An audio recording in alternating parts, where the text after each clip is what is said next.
इकरा जी, आप कैंपेन में हैं, कितना मुश्किल है आपके लिए कैंपेन? मुश्किल नहीं है। बहुत अच्छा लग रहा है सबके बीच में जाके और अच्छा रिस्पांस हमें मिल रहा है, तो कुछ मुश्किल नहीं लग रहा है। बहुत अच्छा सपोर्ट है, रिस्पांस है। इट्स मुश्किल नहीं है।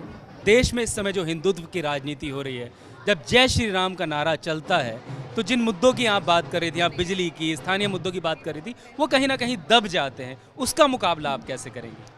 देखिए, ये बहुत लंबी राजनीति हो गई है जब से ये भेदभाव इन्होंने और दीवार जो खाई बीच में डालने की कोशिश करी है। लेकिन ये पहली बार है कि हम देख रहे हैं कि यहाँ पर इस बार कोई मुद्दा नेशनल जो नैरेटिव ये चलाते हैं वो कोई मुद्दा नहीं है। इस बार मुद्दा अगर है तो वो लोकल इश्यूज़ है। जो लोकल जनप्रतिनिधि है उनके बीच में कंपटीशन है और जो लोकल मुद्दे हैं यहाँ के लोगों के, वही मुखर रूप से उभर कर आ रहे हैं। यहाँ पर कोई नेशनल नैरेटिव रिलीजन का हो, जाति का हो, उसका कोई भेदभाव नहीं है। लोगों में नाराज़गी काम को लेकर है और काम करने वाले लोग होने चाहिए, तो वही है, यहाँ और कोई मुद्दा नहीं है।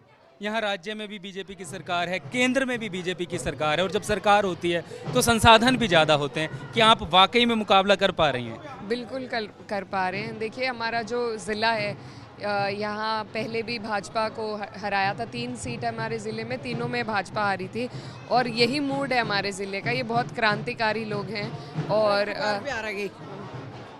तो हमें पूरी उम्मीद है कि संसाधनों से फ़र्क नहीं पड़ता। यहाँ पर लोगों को चाहिए कि उनके बीच में रहें लोग, जो भी जनप्रतिनिधि है उनके बीच में रहे, उनके दुख सुख में रहे, उनकी समस्या सुन सके। आप अपने पिताजी का नाम ले रही थी और यहाँ लोग भी उनकी बात कर रहे हैं, उनकी विरासत को आप कैसे आगे बढ़ाएंगे? देखिए, मेरे पिताजी किसी भी जाति या मज़हब से ऊपर उठकर उन्होंने क्षेत्र में राजनीति करी थी और जैसा आप सबको यहाँ सब लोग कह भी रहे थे कि उन्होंने जनवाया था कि एक जनप्रतिनिधि क्या होता है। उस टाइम पर जो सांसद होते थे वो नहीं इतना मिलते थे, लेकिन मेरे पिताजी उस टाइम पर वो सबके बीच में रहकर सबका व्यक्तिगत उन्होंने कई लोगों के हज़ारों की तादाद में यहाँ पर काम कराए हैं। तो उसी का प्रभाव है। आज मैं जो भी कुछ हूँ, ये उनकी मेहनत का नतीजा है और उन्हीं के विचारों को मैं आगे ले जाना चाहती हूँ। कि यहाँ बहुत यंग हैं, फीमेल हैं।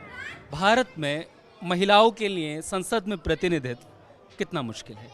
मुश्किल है, अभी बहुत कुछ करने की ज़रूरत है, लेकिन स्टेप बाय स्टेप का प्रोसेस होता है। तो जितनी भी हमारी, मैं यही कहना चाहती हूँ कि जितने भी हमारी महिला कैंडिडेट्स हैं और आज हम महिलाओं के बीच में हैं, तो हम अगर अपनी आवाज़ को खुद उठा पाएँ, ये मौका अगर हमारी कुछ बहनों को मिल रहा है, तो मेरी सारी आधी आबादी से ये अपील है कि उनका साथ दें, क्योंकि जितना भी हम जितनी सीटें जीतेंगे उतना ही हमें ज़्यादा आगे हिस्सेदारी मिलेगी। तो ये कोशिश है, अभी बहुत कुछ करने की ज़रूरत है। जनप्रतिनिधि जब लोगों के बीच में जाता है तो उससे प्यार भी मिलता है और कई बार गुस्सा भी लोगों का झेलना पड़ता है। कोई भावनात्मक पल इस चुनावी यात्रा में अभी तक आपके साथ आया है जो आपके जहन में बस गया? जी हाँ, आया था, लेकिन मैं भावुक हो गई थी थोड़ा। हमारे चुनाव का कार्यालय का उद्घाटन था, तो पिताजी को याद करके, क्योंकि ये मेरा पहला चुनाव है और अगर वो होते तो जिस तरीके से वो मेरा हाथ पकड़ के मुझे सबसे मिलाते, मुझे आगे बढ़ाते, तो वो किसी भी बच्चे के लिए सबका बहुत प्यार मिलता है। मैं बहुत आई एम वेरी फॉर्चुनेट, लेकिन एक बाप की कमी को कोई पूरा नहीं कर सकता, तो वो कभी कभी महसूस होता है। लेकिन मुझे बहुत अच्छा लगता है, क्योंकि जितना मैंने उनके साथ रहकर नहीं सीखा, उतना मैं उनसे ज़्यादा उनके किस्से सुनकर लोगों के बीच में जाकर मुझे सीखने को मिलते हैं उन्हीं के कार्यशैली के बारे में। तो बहुत भरपूर प्यार मिल रहा है, समर्थन मिल रहा है। बस उम्मीद है कि हमारी सीट निकले। कोई एक चीज़ जो आप इस क्षेत्र के लिए करना चाहेंगी सांसद के रूप में? जी, बहुत सारी चीज़ें हमारे क्षेत्र के विकास के कई मुद्दे हैं, वो हैं, लेकिन मैं पर्सनली, मेरे जो दिलचस्पी है, मैं महिलाओं के लिए उच्च शिक्षा के केंद्र में काम करना चाहूँगी, क्योंकि यहाँ पर समस्या है। जैसा मैं अपने भाषण में भी कह रही थी, हमारा ज़िला नया है, यहाँ मुजफ्फरनगर से टूटकर ये नया ज़िला बना है, तो सारी जो संस्थाएं थी सरकारी, वो मुजफ्फरनगर में रह गई थी। तो यहाँ पर हमारी जो बहनें हैं उन्हें बड़ी दिक्कत है उच्च शिक्षा के लिए, उन्हें या तो मुजफ्फरनगर, मेरठ, सहारनपुर जाना पड़ता है। तो प्रयास ये रहेगा, अगर सरकार आ गई तो सरकार के माध्यम से, नहीं तो प्राइवेट इन्वेस्टमेंट्स और तरीके जो होते हैं उनसे हम पूरी कोशिश करेंगे कि उसका कुछ समाधान निकालें। बस मैं आपसे आखिरी सवाल करूंगा। आपका नाम इकरा हसन है, एक धार्मिक पहचान भी आपके साथ चलती है। क्या आपको लगता है कि कभी वो आपके राजनीतिक करियर में, जिस तरीके का माहौल है, जैसे किनारे कर दिया गया है मुसलमानों को राजनीति में, कभी ये महसूस होता है कि वो एक रुकावट भी है पहचान आपकी? नहीं, देखिए, ऐसा नहीं है क्योंकि मैं अपने एक्सपीरियंस से अगर बताऊंगी, आज हम जाट बहुल्य गांव में खड़े हैं, सब लोग कितना प्यार और मान सम्मान दे रहे हैं, तो ये एक गिव एंड टेक प्रोसेस है।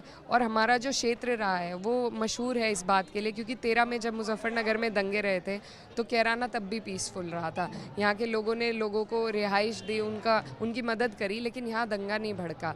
तो ये वो क्षेत्र है और उस धरती से मैं आती हूँ, तो मैं बहुत शुक्रगुजार हूँ कि मैं यहाँ से आई come from such a place. और मैं यही कहना चाहती हूँ कि मेरे नाम का मतलब इकरा है, पढ़ना उसका मतलब है। तो तालीम जो है वो बहुत ज़रूरी है किन्हीं समाजों को जोड़ने के लिए। तो वही मेरा प्रयास है कि मैं अपनी तालीम अपने व्यवहार में दर्शा सकूं और सबको जोड़ सकूं, भाईचारा बना सकूं।